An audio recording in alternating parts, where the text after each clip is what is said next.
Five of the most talked about Republicans, four of them potentially running for president in 2016, will all be together this weekend. The RNC is holding its quarterly finance meeting in Miami. Invited former Governor Jeb Bush, Senators Marco Rubio and Ted Cruz, Wisconsin Governor Scott Walker, and New Jersey Governor Chris Christie. So what do we expect? Joining me, Communications Director for the RNC, Sean Spicer. Hey, Sean, good morning. Good morning, Chris. Thanks for having me. So tell me about this guest list. Is it a preview of the potential 2016 primaries? That's great. I think it might be a start. I think we've got 30 governors right now across America that are doing great things out there. A lot of rising stars in the Senate and some folks even in the House that are doing tremendous things. So I think there's going to be a huge bench to choose from when it comes to our next nominee. Although I'm sure you saw the poll just yesterday or the day before that shows Hillary Clinton beats all of them.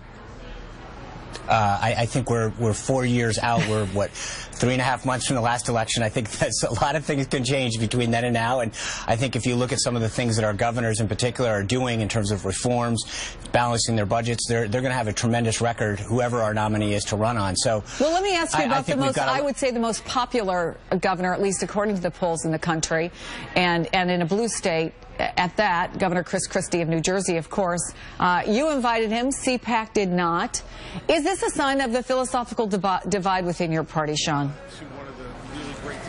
No, well, I can't speak for CPAC. I can tell you he is as a member of our party, has been a tremendous governor in New Jersey, reforming pensions, saving the folks of New Jersey not only a lot of money, but ensuring that he does so in a way that allows him to provide essential services to the people of New Jersey.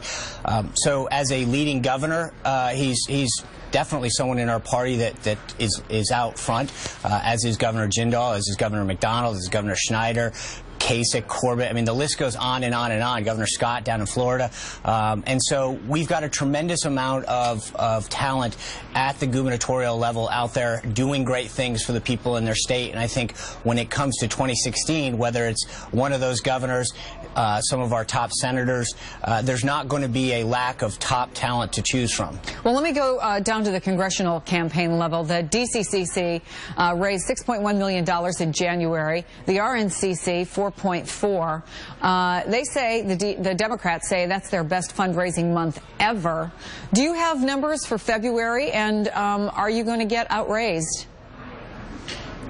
Well, as far as the RNC goes, we've got, I think, close to $10 million cash on hand and no debt. And the Democratic National Committee is $21 million in debt, with barely enough to get keep their lights on. So I think when it comes to overall where the party is, we've got tremendous amount of strength. Chairman Priebus, as you just mentioned, this event this weekend is about continuing to raise money. We've got a lot of donors that continue to invest in this party, both small and large, because they're excited about where the direction of the party is going to in terms of its growth. The turnaround that Chairman Priebus is leading, and the excitement for both 2014, keeping the House, possibly picking up the Senate, and moving towards 2016. So when it comes to money and resources, that's not going to be a problem. Let me ask you about keeping the House, because there was the big spread this week that said that the president is committed to trying to pick up that net 17 seats in the House, that he thinks he can help do it.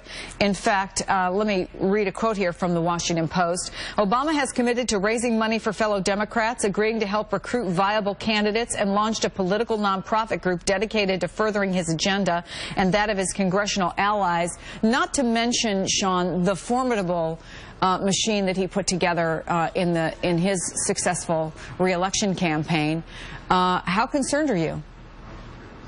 Not at all. I think Speaker Boehner and the team... Not at all. Honest to God, that is the last thing that I would even keep me up for 2 seconds at night. Speaker Boehner and the team at the NRCC has done an absolutely phenomenal job. Our candidates are top-notch. In fact, you know, in terms of, I wouldn't worry so much about them picking up as much as how much we'll gain.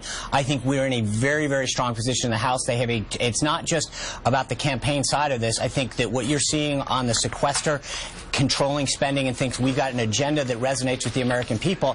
And further in the article, article that you point to in the Post, it talks about the next line, or the line after that talks about his agenda and the president, sort of how they want to spread this, pick up the House to enact a very left-wing agenda. And I think that is something that is going to be a huge deterrent to anybody who's concerned about economic growth and job security, retirement security, out-of-control spending. A stronger than expected jobs number today, far more than Wall Street was expecting.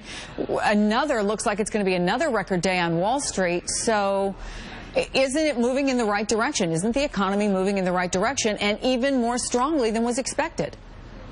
I think we had the news today was absolutely fantastic for the millions of Americans that are out of work or struggling. But I think 7.7% unemployment after 6 years is nothing that you write home about and say, hey, let's all go out and celebrate tonight. It's 1 month. Austin Goolsbee, who led the president's economic team, reminded us over and over again for the last 6 years, it's just 1 month. It's just 1 month. It's just 1 month. Hopefully, job growth will continue. But I'll tell you, if the president enacted some of the reforms that the Republican House has put forward, it would be stronger economic growth. We'd see more people going back to work. So, of course, it's good news, but it's 7.7% unemployment is nothing to cheer about overall. A preview of some of the debates we will hear going into the next election season. Sean Spicer, thanks so much. Thank you, Chris.